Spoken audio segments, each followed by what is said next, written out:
இது தேர்ஸ்டே. இட்லி தோசை மாவுலாம் காலி ஆயிடுச்சு. ஸோ, அதனால வீட்ல இருந்த கோதுமை மாவ எடுத்து பூரி செய்யலான்னு சொல்லிட்டு, காலையிலேயே மாவ ஃபர்ஸ்ட்டு பெசஞ்சு ஊற வச்சாச்சு. நம்ம டோவ பெசஞ்சு எவ்வளோ நேரம் அத ரெஸ்ட்ல வைக்கிறோமோ, அந்த அளவுக்கு பூரி நல்லா சாஃப்ட்டா புசு புசுன்ட்டு வரும். அதுக்கப்புறம் மாவு மேலேயுமே கொஞ்சம் ஆயில் அப்ளை பண்ணிட்டு, அத மூடி வச்சுட்டோம்னா, மாவு ட்ரை ஆகாம இருக்கும்.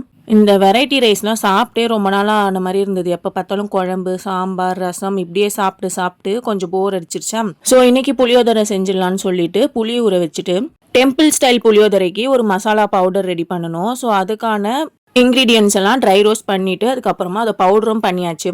இந்த பவுடர் நம்ம ஸ்டோர் பண்ணியுமே யூஸ் பண்ணிக்கலாம். அண்ட் இது கூடவே கருணக்கிழங்கு ஃப்ரை பண்ணலான்னு சொல்லிட்டு, கருணக்கிழங்க லைட்டாக மஞ்சத்தூள் உப்பு போட்டு பிளான்ச் பண்ணி எடுத்து வச்சுட்டு, யூசுவலாக போடுற மசாலாஸ் கூடவே கொஞ்சமாக புளி கரைச்சலும் ஆட் பண்ணிட்டேன்.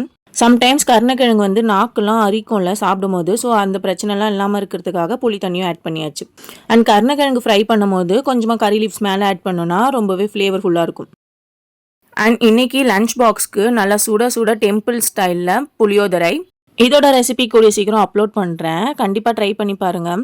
அண்ட் இது கூடவே நல்லா காரசாரமாக ஃப்ரை பண்ண கருணக்கிழங்கு ரோஸ்ட். இன்னைக்கு லஞ்சை ரொம்பவே சிம்பிளாக குக் பண்ணி பேக் பண்ணியாச்சு. அடிக்கிற வெயிலில் கிச்சன் கிட்ட போகவே பயமாக இருக்குது. எவ்வளோ சீக்கிரம் முடியுதோ அந்த அளவுக்கு குக்கிங்கை சீக்கிரமாக முடிச்சுட்டு வெளியே ஓடி வந்துட வேண்டியதாக இருக்குது. லஞ்ச் பேக் பண்ணி முடிச்சதோ நல்லா சுட சுட பிரேக்ஃபாஸ்ட் சாப்பிட கொடுத்தாச்சு. இன்னைக்கு பிரேக்ஃபாஸ்ட்டுக்கு நல்லா புசு புசுன்ட்டு பூரி கூடவே கொஞ்சமாக வடகறி வச்சு சாப்பிட கொடுத்தாச்சு. இதெல்லாம் தான் இன்னைக்கு பிரேக்ஃபாஸ்ட் அண்ட் லஞ்சுக்கு ப்ரிப்பேர் பண்ணியிருந்தேன். இந்த வீடியோ உங்களுக்கு பிடிச்சிருந்தா இந்த வீடியோக்கு ஒரு லைக் பண்ணிவிட்டு சேனலை சப்ஸ்கிரைப் பண்ணிக்கோங்க.